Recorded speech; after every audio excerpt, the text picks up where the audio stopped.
Cardinals and the Bills. You watched all of the game. I watched most of the game this morning. Let's go back and revisit that one 24 hours after the fact. Do you feel any differently about the execution or the defense of what now is widely known as the Hail Murray? No, I can't say that I feel a whole lot different. I don't. I think the one thing I still look at with Buffalo going, hey, a touchdown beats you there. And you got to defend the end zone at all costs.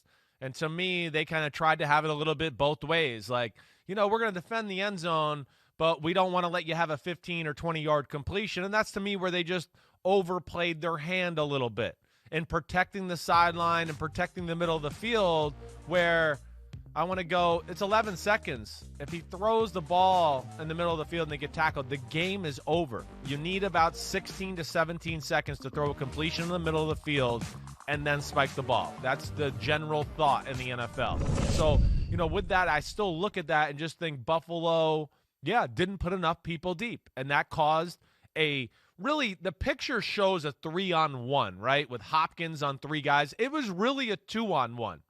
Poyer got there very late because he was worried about somebody in the middle of the field. And that's where I still go back to, in my experience with people and human beings like DeAndre Hopkins, I didn't play with a lot of wide receivers that were like this. But Brandon Marshall, I say we could throw him in that category. Roy Williams, who I played with in college, top 10 pick, had freakish ability. 2-on-1 jump balls with guys like this, DeAndre Hopkins, it's not like, they catch it 1 out of every 10 times. They're going to catch their share of them. Maybe not half, but they're going to catch 3 or 4 of them.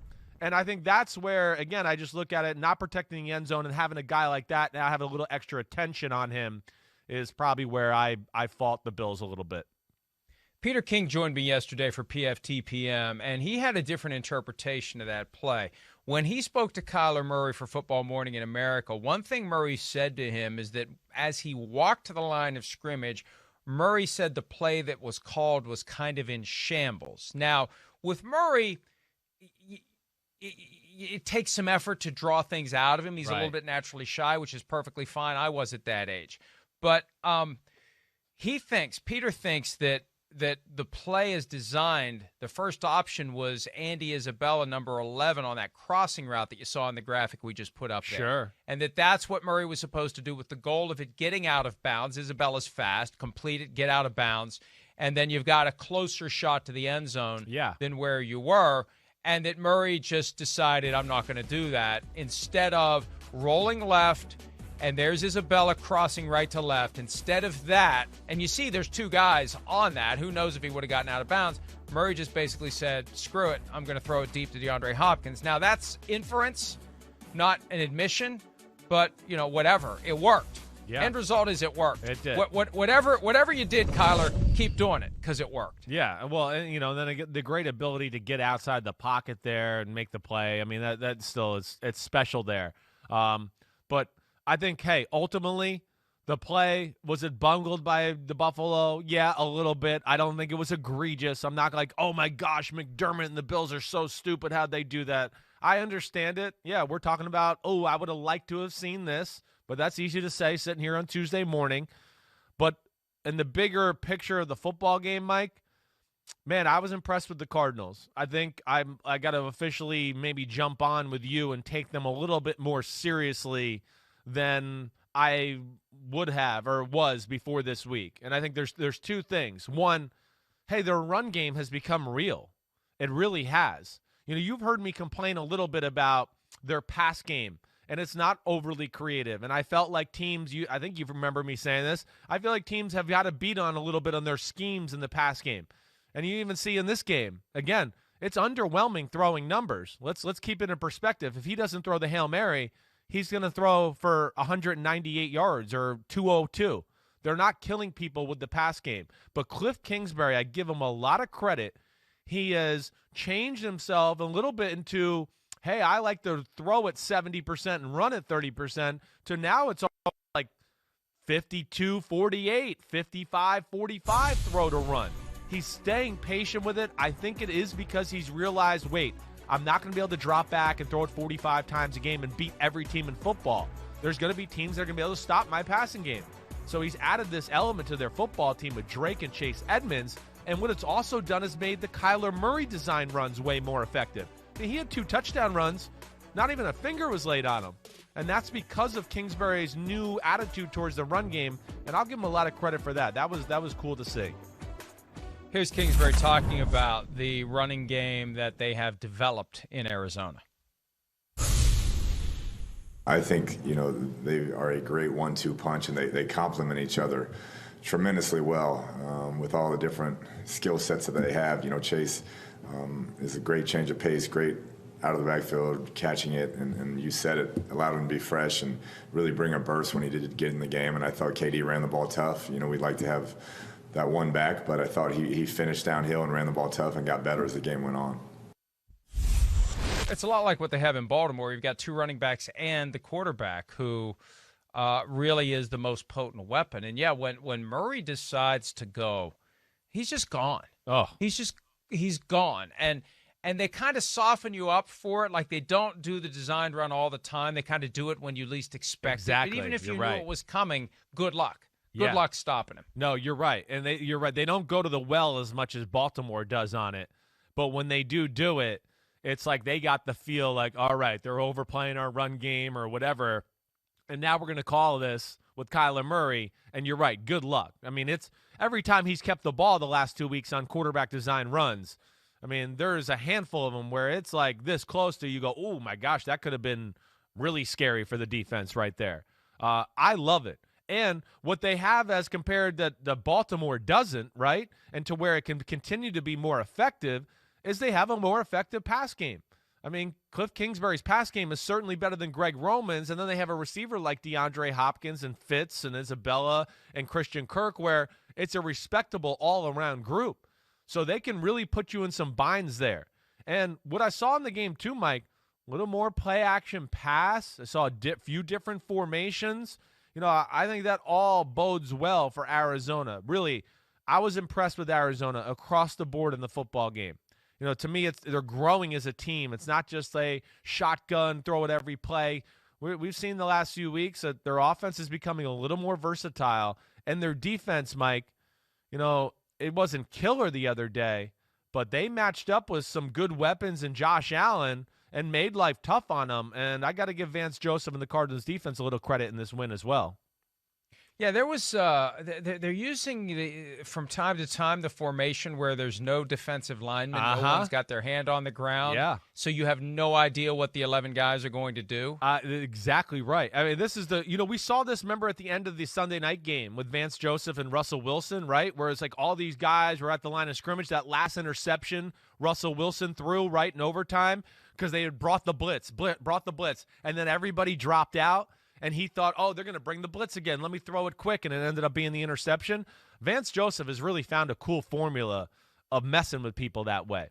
And, the one thing where I know I dropped the ball as an evaluator, and we haven't talked about this enough, the Cardinals' back 7 is real. I mean, it's real. They might not have Chandler Jones and a big-time D lineman, but when you talk about Hicks and Simmons and Hassan Riddick and, Patrick Peterson and Byron Murphy and Buda Baker and company, and even Drake Kirkpatrick, you start to go, whoa, there's a little talent and speed in the back end there. And Vance Joseph has found a way to create this chaotic defense where I don't know who's who.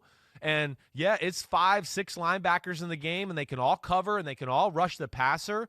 And it was really effective in not letting Josh Allen make a lot of those scrambling, extending plays and doing things like that. And I give Vance Joseph a lot of credit. You talk about all the time doing things that fit your personnel, right? And I really look at him and go, he's adjusted a lot through the year as figuring out his personnel and what's worked best. And they got something going on that side of the ball too. Let's flip it over to the Bills offense. Yeah. Are they trying too hard to keep the ball in Josh Allen's hands and let him do spectacular things and justify the Stephon Diggs trade and have the explosive offense instead of developing a running game? I know. I mean, the running game numbers were abysmal again, and Josh Allen, the leading rusher, was with 38 yards. Zach Moss had 20, and Devin Singletary had 15. I don't know if it's something they're going to really be able to fix this year. They've kind of, hey, no preseason football. you know, everything like that. The year started off with them throwing the ball and attacking, and then because their defense had issues in a lot of games too, they weren't able to ever really start working a balanced game plan. You know, really early on from the year, it kind of became the Josh Allen show. And because the defense was bad, it always had to stay the Josh Allen show. So they've never been able to really establish that and get that going as part of their offense. And I think it's too late now.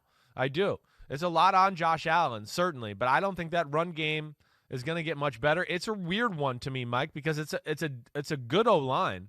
It's not bad. We've seen them over the last few years be able to run the ball, but I just think it's kind of the mantra of this team this year. They've gotten away from it, and they've lost their physicality and nuance that way to be successful.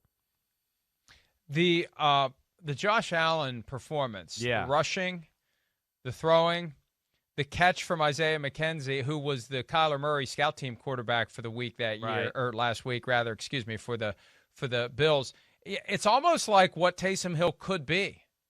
You know? Yeah. When you see that, when you look at these numbers, I'm thinking, is this some future glimpse of what Taysom Hill possibly will become if they ever do let him be a full-time quarterback? Well, I mean, listen, Taysom Hill has big arm and, of course, has that size, Josh Allen. Josh Allen's special.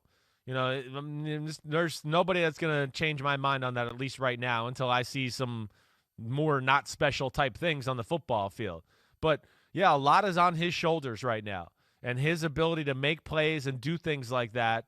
And when you're one-dimensional and you play a team like Arizona with Vance Joseph and, all these linebackers and secondary guys who were interchangeable and all of that, you know, the Cardinals went all out on stopping the pass. And, you know, within stopping the pass, they caused the 2 turnovers.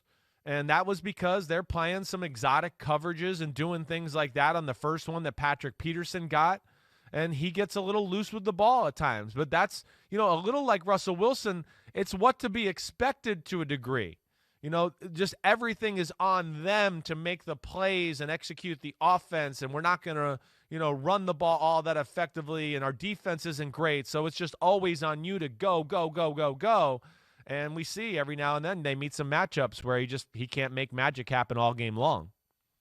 Let me spin it back to the Hail Mary and just make 2 observations before we transition to the Patriots-Ravens game. First, the Kyler Murray yellow cleats were beyond awesome, and I hope he wears them every game. That's the most important observation, because you just see this blur of yellow. I like Secondly, them too.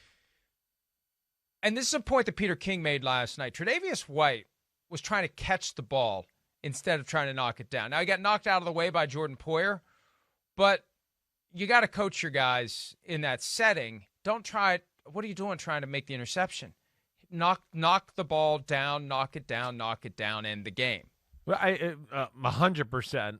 And do you think that's like, was McDermott referring to him a little bit in the post? Because he talked in the post-game conference. He kind of makes it like, we knocked the ball down in those instances. I felt like he was referring to someone that he didn't think was doing that. I'm guessing it's Tre'Davious White. I am. Hey, Tre'Davious White, it's not been his best year this year. After an all-pro year last year, I can tell you he is not making all-pro this year. And that's a tough matchup for him. And that's, again, where we go back into you defend the end zone at all costs, especially with a guy like that. He's a smaller corner, and Hopkins is a bigger receiver with incredibly long arms and gigantic hands. And it's just it was set up perfectly for him in that one-on-2 situation. Hi, I'm Mike Tirico, and thanks for watching. Make sure to hit subscribe for the latest news and highlights from NBC Sports.